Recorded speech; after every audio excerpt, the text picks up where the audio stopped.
Assalamualaikum warahmatullahi wabarakatuh. Selamat datang dalam presentasi kami yang berjudul Sistem Pakar Diagnosa Penyakit TBC dengan Metode Forward Chaining. Proyek ini merupakan bagian dalam tugas Big Project mata kuliah Sistem Basis Pengetahuan yang dibimbing oleh Bapak Furkoni Yudhistira. Kami berharap sistem ini dapat menjadi solusi dalam deteksi awal penyakit TBC.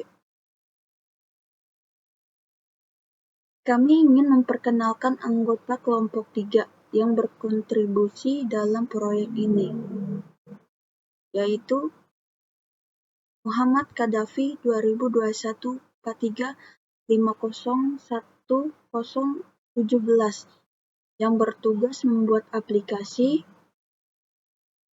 flowchart, dan video editor.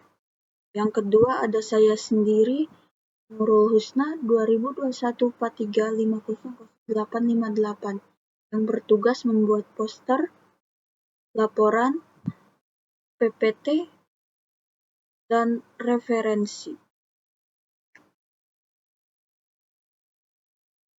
Di sini ada poster. Poster ini menjelaskan sistem pakar untuk diagnosa TBC menggunakan forward chaining. Di dalam poster ini terdapat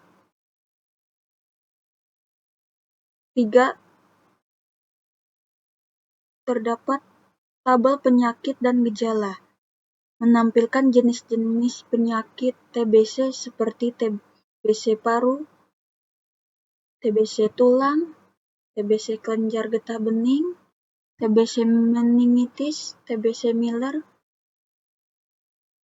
TBC laten, dan TBC resistant obat. Ada juga diagram forward chaining menggambarkan alur logika sistem yang menghubungkan gejala dengan diagnosa, dan rule base berisi aturan untuk menentukan diagnosa berdasarkan kombinasi penyakit. Selanjutnya ada flowchart. Flowchart ini menunjukkan bagaimana sistem bekerja dimulai dari input gejala oleh pengguna, kemudian sistem menggunakan metode forward chaining untuk menganalisis data dari memberikan hasil diagnosa. Dan juga ada manfaat aplikasi sistem pakar TBC. 1. Mempermudah konsultasi awal tanpa harus ke dokter. 2. Membantu deteksi dini TBC berdasarkan gejala. 3. Meningkatkan kesadaran masyarakat tentang TBC. 4. Memberikan hasil konsultasi berbasis data dengan presentasi resiko. 5. Mendukung screening awal untuk populasi beresiko tinggi. 6. Sistem bisa diperbaharui untuk meningkatkan akurasi diagnosa.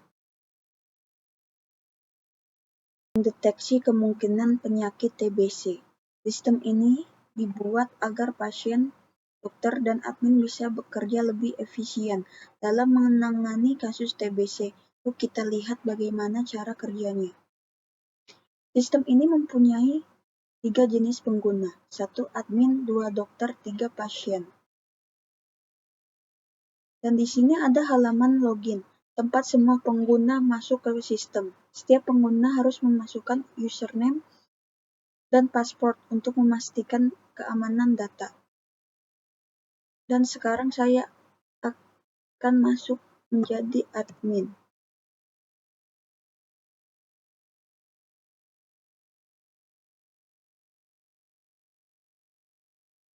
Kalau kita masuk sebagai admin, di sini ada beberapa menu utama seperti gejala. Tempat admin bisa menambahkan, mengedit, atau menghapus data gejala, penyakit, untuk mengelola informasi tentang nama penyakit, keterangannya, dan solusinya. Di sini juga ada basis aturan, di mana admin membuat hubungan antara gejala dan penyakitnya. Di sini juga ada konsultasi, tempat admin melihat data hasil konsultasi dari para pasien. Saya akan logout terlebih dahulu untuk masuk menjadi dokter, dan saya menamainya Agus.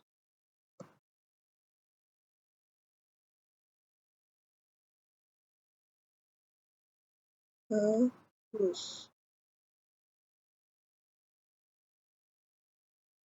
Berikut ini halaman untuk dokter.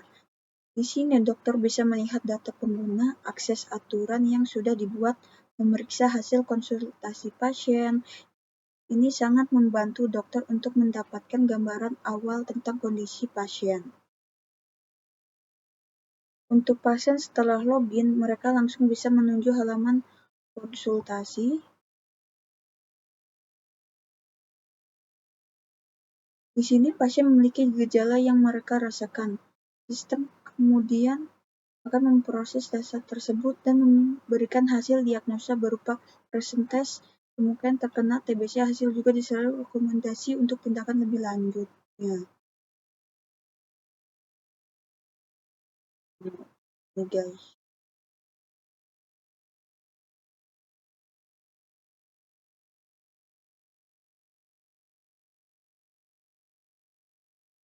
Contoh konsultasi pasien yang bernama Agus. Gejala penyakit yang dialami oleh pasien Agus: 1. Batuk berdahak lebih dari 2 minggu.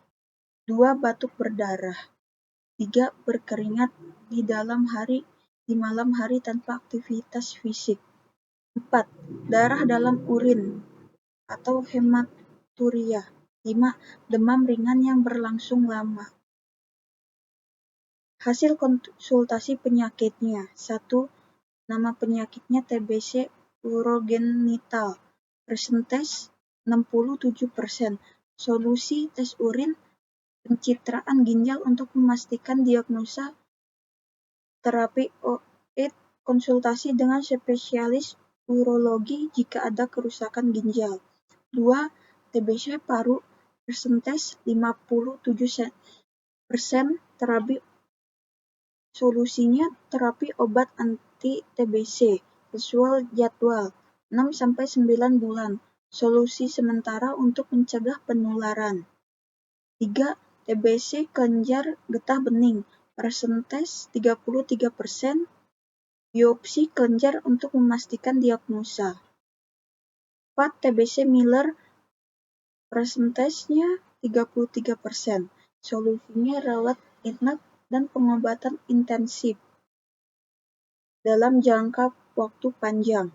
Monitor organ tubuh yang terdampak. 5. TBC tulang. Persentase 25%. Ronsen tulang dan MRI untuk diagnos. Fisioterapi untuk memulihkan fungsi tulang atau sendi. Operasi jika deformasi tulang. 6. Ada TBC resisten obat. 25%. Solusinya uji sensitivitas obat untuk menentukan kombinasi obat yang efektif. Saya akan kembali. Keunggulan sistem ini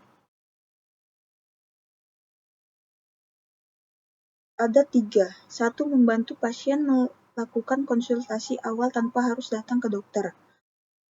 2. Mempermudah deteksi dini penyakit TBC sehingga bisa segera ditangani.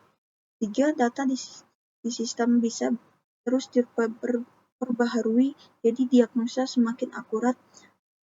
Dengan cara ini, sistem bisa jadi alat yang sangat berguna untuk mendukung program penanggulangan TBC. Itulah penjelasan tentang sistem pakar penyakit TBC. Semoga sistem ini bisa membantu meningkatkan kesadaran tentang pentingnya deteksi dini TBC. Terima kasih.